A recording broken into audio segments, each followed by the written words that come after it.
পান্তা ভাত খেতে কেই না ভালোবাসে। সকালবেলার বাঙালির প্রিয় খাদ্য হচ্ছে পান্তা ভাত। তো আজকে আমার সকালের খাবার হচ্ছে পান্তা ভাত, যেটা আমি খুব পছন্দ করি। কারণ পান্তা ভাতের মধ্যে অনেক উপকার, স্বাস্থ্যের পক্ষে অনেকটা উপকার। কারণ এর মধ্যে পটাশিয়াম, ম্যাগনেসিয়াম, আয়রন, ক্যালসিয়াম যেটা আমাদের শরীরের যে হাড় মজবুত করে, ঠিক আছে। সাথে আম, তারপরে কাঁচা লঙ্কা, পেঁয়াজ, এগুলো থাকলে আরও মজাদার হয়ে ওঠে খাওয়া, ঠিক আছে। তো পান্তা ভাত আপনারা অবশ্যই খাবেন।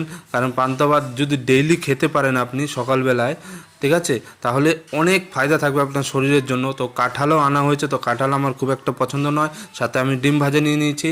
তো বাবা খুব কাঁঠাল পছন্দ করে, তো বাবা কাঁঠালের সাথে পান্তা ভাত খেলো, পান্তা ভাতের সাথে কাঁঠাল খেলো, ঠিক আছে। তো আমার কাছে পান্তা ভাত খুবই ভালো লাগে। তো আপনারা অবশ্যই খাবেন। যদি পান্তা ভাত খেতে পারবেন তাহলে আপনার পেট ঠান্ডা থাকবে, মাইন্ডও ভালো থাকবে, আর হজম শক্তি বাড়াবে। ওকে।